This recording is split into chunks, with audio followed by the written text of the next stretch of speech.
श्री दुर्गा सप्तशती पाठ अध्याय 9। इस अध्याय में निशुंभ वध का वर्णन किया गया है। 9वां अध्याय का पाठ संतान प्राप्ति के लिए किया जाता है।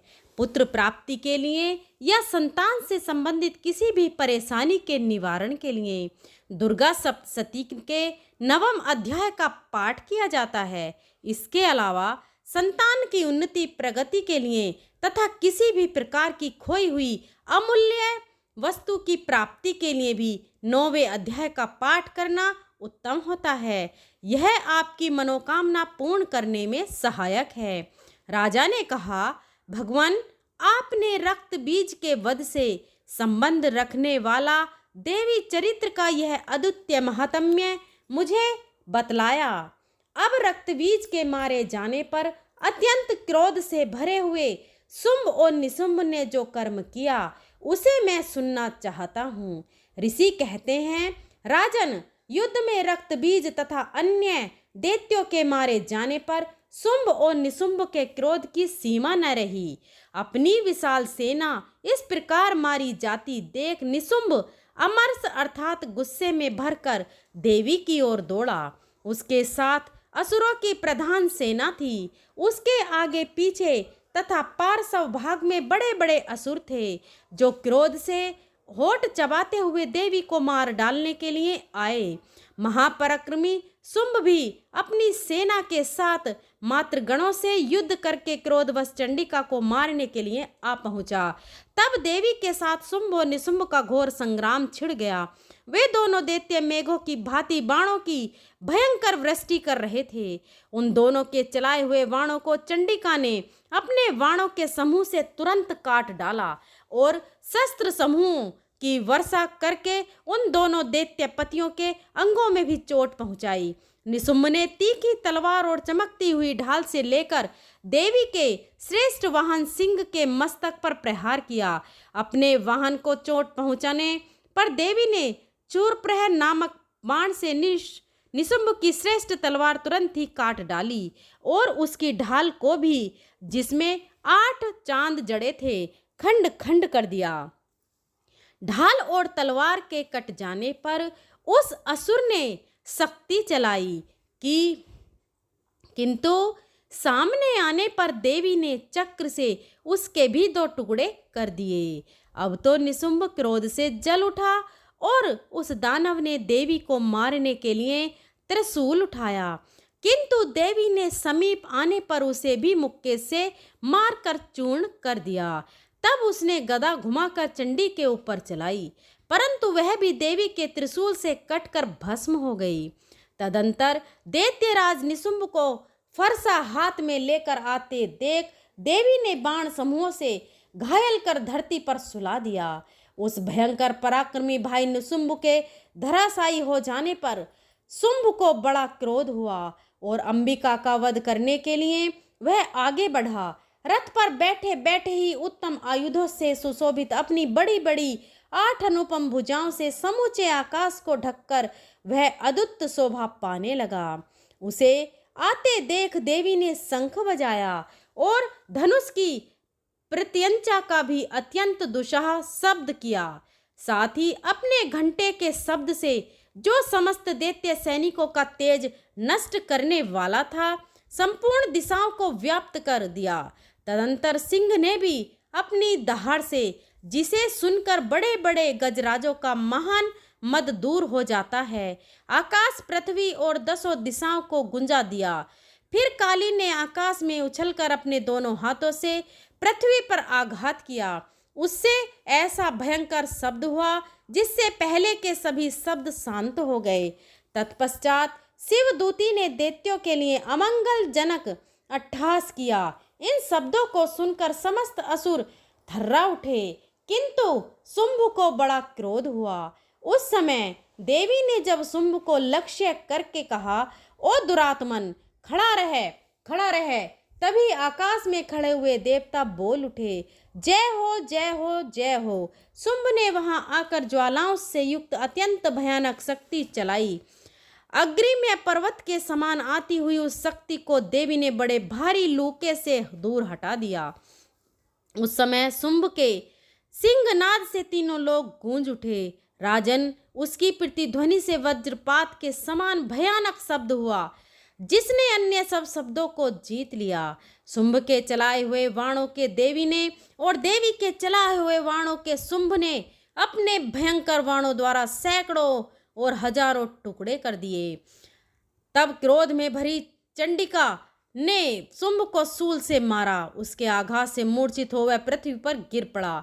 इतने में ही निशुंभ को चेतना हुई और उसने धनुष हाथ में लेकर बाणों द्वारा देवी काली तथा सिंह को घायल कर डाला। फिर उस दैत्यराज ने 10,000 बाहें बनाकर चक्रों के प्रहार से चंडिका को आच्छादित कर दिया। तब दुर्गम पीड़ा का नाश करने वाली भगवती दुर्गा ने कुपित होकर अपने बाणों से उन चक्रों तथा बाणों को काट दिया। यह देख निशुंभ दैत्य सेना के साथ चंडिका का वध करने के लिए हाथ में गदा ले बड़े वेग से दौड़ा। उसके आते ही चंडिका ने तीखी धार वाली तलवार से उसकी गदा को शीघ्र ही काट डाला। तब उसने शूल हाथ में ले लिया। देवताओं को पीड़ा देने वाले निशुंभ को शूल हाथ में लिए आता देख चंडिका ने वेग से चलाए हुए अपने त्रिशूल से उसकी छाती छेद डाली। शूल से विदीर्ण हो जाने पर उसकी छाती से एक दूसरा महाबली एवं महापराक्रमी पुरुष खड़ी रह कहता हुआ निकला। उस निकलते हुए पुरुष की बात सुनकर देवी ठट्ठास हंस पड़ी और खड़ग से उन्होंने उसका मस्तक काट डाला। फिर तो वह पृथ्वी पर गिर पड़ा। तदंतर सिंह अपनी दाढ़ों से असुरों की गर्दन कुचलकर खाने लगा। यह बड़ा भयंकर दृश्य था। उधर काली तथा शिवदूती ने भी अन्य देवता को भक्षण आरंभ किया। कौमारी की शक्ति से विदृढ़ होकर कितने ही महादैत्य नष्ट हो गए। ब्रह्माणी के मंत्रपूत जल से निस्तेज होकर कितने ही भाग खड़े हुए। कितने ही दैत्य महेश्वरी के त्रिशूल से छिन्न भिन्न हो धराशायी हो गए। वाराही के थुतुन के आघात से कितनों का पृथ्वी पर कुचुमर निकल गया। वैष्णवी ने भी अपने चक्र से दानवों के टुकड़े टुकड़े कर डाले। इंद्री के हाथ से छूटे हुए वज्र से भी कितने ही प्राणों से हाथ धो बैठे। कुछ असुर नष्ट हो गए, कुछ उस महायुद्ध से भाग गए तथा कितने ही काली शिवदूती तथा सिंह के ग्रास बन गए। इस प्रकार श्री मार्कंडेय जी पुराण में सौवर्णिक मनवंतर की कथा के अंतर्गत देवी महात्म्य में निशुंभ वध नामक 9वां अध्याय पूरा हुआ। अब आइए श्रवण करते हैं दुर्गा सप्तशती पाठ का 10वां अध्याय। अगर संतान गलत रास्ते पर जा रही है तो ऐसी भटकी हुई संतान को सही रास्ते पर लाने के लिए 10वां अध्याय सर्वश्रेष्ठ है। अच्छे और योग्य पुत्र की कामना के साथ अगर 10वें अध्याय का पाठ किया जाए तो योग्य संतान की प्राप्ति होती है और प्राप्त संतान सही रास्ते पर चलती है। ऋषि कहते हैं, राजन, अपने प्राणों के समान प्यारे भाई निशुंभ को मारा गया देख तथा सारी सेना का संहार होता जान शुंभ ने कुपित होकर कहा, दुष्ट दुर्गे, तू बल के अभिमान में आकर झूठ मूठ का घमंड न दिखा। तू बड़ी माननी बनी हुई है किंतु दूसरी स्त्रियों के बल का सहारा लेकर लड़ती है। देवी बोली, ओ दुष्ट, मैं अकेली ही हूँ। इस संसार में मेरे सिवा दूसरी कौन है? देख, ये मेरी ही विभूतियां हैं, अतः मुझ में ही प्रवेश कर रही हैं। तदंतर ब्रह्माणी आदि समस्त देवियां अंबिका देवी के शरीर में लीन हो गईं। इस समय केवल अंबिका देवी ही रह गईं। देवी बोली, मैं अपनी ऐश्वर्य शक्ति से अनेक रूपों में यहाँ उपस्थित हुई थी। उन सब रूपों को मैंने समेट लिया। अब अकेली ही युद्ध में खड़ी हूँ, तुम भी स्थिर हो जाओ। ऋषि कहते हैं, तदंतर देवी और शुंभ दोनों के देखते देखते भयंकर युद्ध छिड़ गया। बाणों की वर्षा तथा तीखे शास्त्रों एवं दारुण अस्त्रों के प्रहार से के कारण उन दोनों का युद्ध सब लोगों के लिए बड़ा भयानक प्रतीत हुआ। उस समय अंबिका देवी ने जो सैकड़ों दिव्य अस्त्र छोड़े, उन्हें दैत्यराज शुंभ ने उनके निवारक अस्त्रों द्वारा काट डाला। इसी प्रकार शुंभ ने भी जो दिव्य अस्त्र चलाए, उन्हें परमेश्वरी ने भयंकर हुंकार शब्द के उच्चारण आदि द्वारा खिलवाड़ में ही नष्ट कर डाला। तब उस असुर ने सैकड़ों बाणों से देवी की आच्छादित कर दिया। यह देख क्रोध में भरी हुई उन देवी ने भी बाण मारकर उसका धनुष काट डाला। धनुष कट जाने पर फिर दैत्यराज ने शक्ति हाथ में ले ली, किंतु देवी ने चक्र से उसके हाथ की शक्ति को भी काट गिराया। तत्पश्चात दैत्यों के स्वामी शुंभ ने 100 चांद वाली चमकती हुई ढाल और तलवार हाथ में ले ली। उस समय देवी पर धावा किया।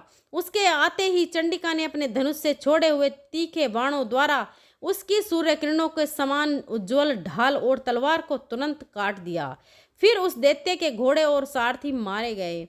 धनुष तो पहले ही कट चुका था। अब उसने अंबिका को मारने के लिए अदत्त हो भयंकर मुदुर हाथ में लिया। उसे आता देख देवी ने अपने तीक्ष्ण बाणों से उसका मुदुर भी काट डाला।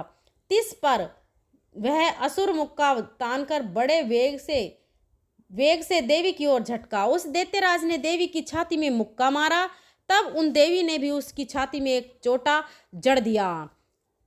देवी का थप्पड़ खाकर दैत्यराज शुंभ पृथ्वी पर गिर पड़ा, किंतु पुनः सहसा पूर्ववत उठकर खड़ा हो गया। फिर वह उछला और देवी को ऊपर ले जाकर आकाश में खड़ा हो गया। तब चंडिका आकाश में भी बिना किसी आधार के ही शुंभ के साथ युद्ध करने लगी। उस समय दैत्य और चंडिका आकाश में एक दूसरे से लड़ने लगे। उनका वह युद्ध पहले सिद्ध और मुनियों को विस्मय में डालने वाला हुआ। फिर अंबिका ने शुंभ के साथ बहुत देर तक युद्ध करने के पश्चात उसे उठाकर घुमाया और पृथ्वी पर पटक दिया।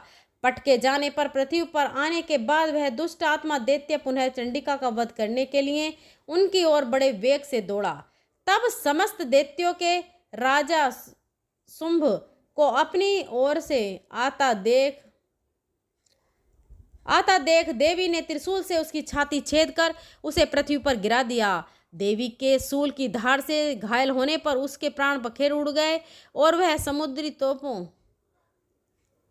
समुद्री द्वीपों तथा पर्वतों सहित समूची पृथ्वी को कपाता हुआ भूमि पर गिर पड़ा। तदंतर उस दुरात्मा के मारे जाने पर संपूर्ण जगत प्रसन्न एवं पूर्ण स्वस्थ हो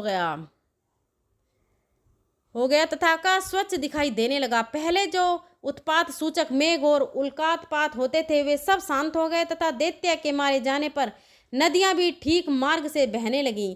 उस समय शुंभ की मृत्यु के बाद संपूर्ण देवताओं का हृदय हर्ष से भर गया और गंधर्व गण मधुर गीत गाने लगे। दूसरे गंधर्व बाजे बजने लगे और अप्सराएं नाचने लगीं। पवित्र आयु पहने लगी। सूर्य की प्रभा उत्तम हो गई। अग्रशाला की बुझी हुई आग अपने आप प्रज्वलित हो उठी तथा संपूर्ण दिशाओं के भयंकर शब्द शांत हो गए। इस प्रकार श्री मार्कंडेय जी पुराण में सार्विक मनवंतर की कथा के अंतर्गत देवी महात्म्य में शंभुवध नामक 10वां अध्याय पूरा हुआ। अगर बोलिए जय माता दी। अगर वीडियो पसंद आई हो तो हमारे चैनल सुविचार विद रीना को सब्सक्राइब करें और बेल आइकन को प्रेस करें ताकि आने वाली सभी वीडियो की नोटिफिकेशन आपको मिल सके। अगर वीडियो पसंद आई हो तो अपनी फ्रेंड और फैमिली में ज़रूर शेयर करें और कमेंट बॉक्स में जय माता दी ज़रूर लिखें, माँ का जयकारा ज़रूर लगाएं। और अगर मेरे बोलने में कोई त्रुटि हुई हो तो मैं हाथ जोड़कर माफ़ी चाहती हूँ। बहुत बहुत धन्यवाद। मिलते हैं अगली वीडियो में। तब तक के लिए जय माता की।